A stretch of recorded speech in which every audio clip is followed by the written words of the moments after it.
Let's start to brew your perfect espresso. First, fill the water tank with drinking water. Make sure the water level is above the MIN line and below the max line. Then, press the power button to start preheating.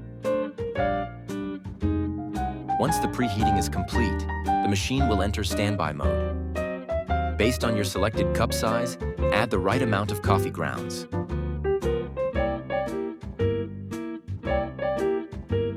Then, evenly distribute the grounds in the portafilter and gently tamp the surface using the tamper.